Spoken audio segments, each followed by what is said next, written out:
Hello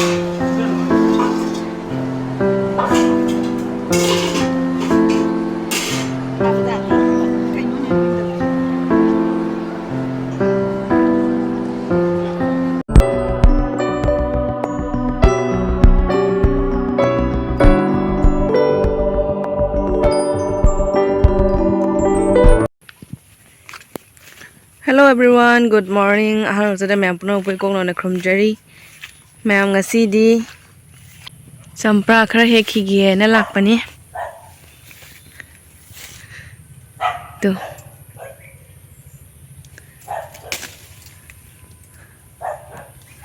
Kai na pange na ya khara hekhigie. Aduga sigagi anan ba khara hekhigie. Anan ba yam panda mani da. Sisi anan bakra chung anan basi khara thatki ge aidi achambane hena haweba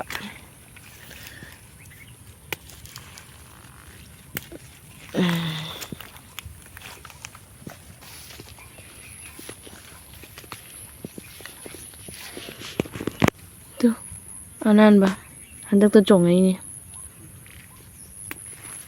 na ngai di mut lu re ba ko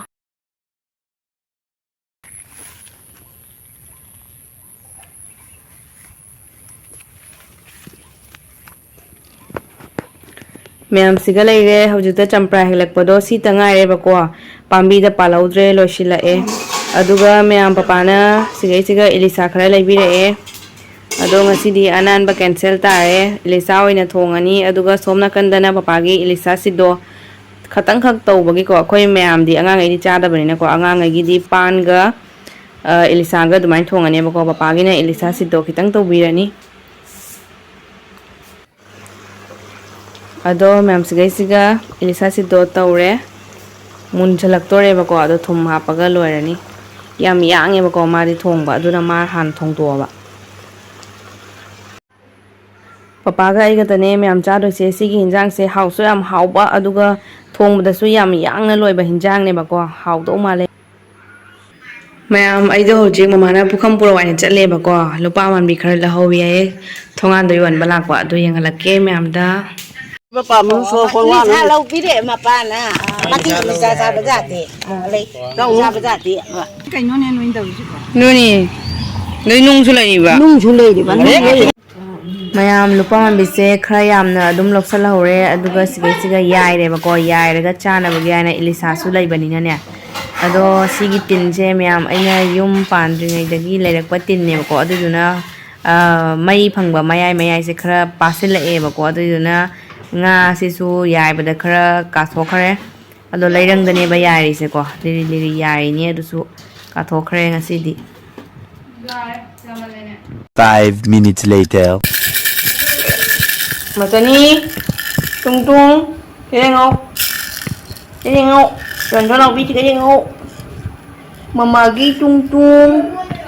yung si ba mai cha chỉ cái ngô mà mai cha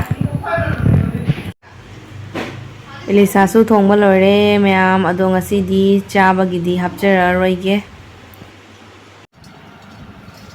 ma'am पापा ना खांग अनि खक लेबी रे बको अदो Congo खांग दा चा बा फते vote की खांग दा चा सी ने को ममा ना होजिक खांग से फजना थाव दा सलिने कई गिनादी योट की खांग से आम थोंग बददी यामना मुई जना को अदु दोगी थाव दा सलगा अदुगा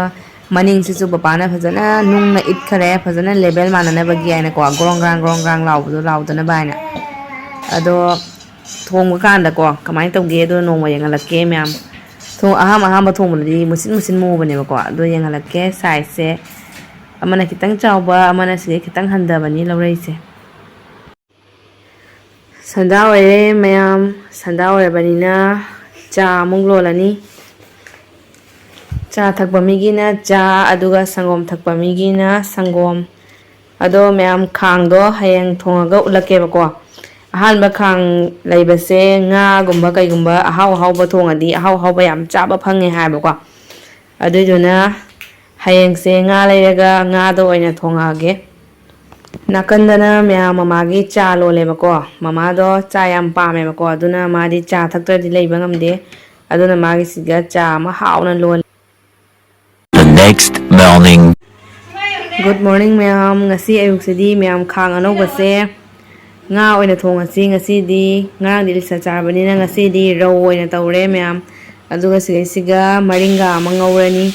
Ado alu khamen sembi tawraga oina thongage ma'am ngasidi. Khangse haidi ahan ba nga se baza tawbanina ko adum khara din dum nappe ba ko ado thonga adum pharakpani ma'am jot ki khangse di ko. Thau se am changdabane ado hinjang se am haubane ba ko kongau khangdagi yot ki khang chabana hena haubane ba nga subaja tawba loye ado ai meyam da kaino meng halake ko akhoi phajabi se somgi room da kamain tum yong mi dumain tum drengo phajana light thalage halake meyam da yengu tu phajana mi dumain mamit ka je khumjalaga phajana tumdra ado ma'am ai thau yam hapte ba ko jot ki khang da di thau yam hapta su ya ba ko aduga haw ba su amu hena hen bane ma'am jot ki khang da thong ba se ado yamna mus khatang budi musalle ma'am jot ki khang ahan ma da thong bani na ko ado yam hena budi musan bo oidre hinjang machu se hinjang machu di khara thoktre ba ko ngasi jot ki khang na thong bani na haidi jot ki magi machu do sangre ba ko khara musan gre ya ngang di phara yam hap bane ado tarasu machu do phajau haiba yadre ba ko ado somna kanda anoba khang ani ni dana khang amada na nga thonge ado khang amada na maringa ngawre ba ko ado smai taraga maringa am ngawre ma'am nong tarak tore phajana nuksit chiklei jong hainau pambi ka seng nomi se kanna nong na wawa churakle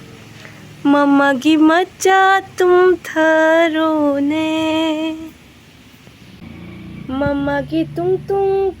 tharo ne Haya tum tharo ne Haya tum tharo ne Nong na wawa churakle Mama gi tum tharo ne Mama gi tum tharo ne Tumasira maja phamungla tumorsi ko Mara jingje tu sigai sanje ma ahambane ba ngasina ahambane ma ujaise Dugini sanjiga munna yeng leise mayam sigi leise kai maming kauge amta hairo magi leine smai tawre aduga magi pambi na lei manasena smai toy bako yam chawe bako adu kai lei kauge mayam comment da haibiramo adudi mayam agi blog se swai sga loisilage mayam ngasigi gainarsi mathangda yam nungai ba blog puduna laksage mayam bye bye take care mayam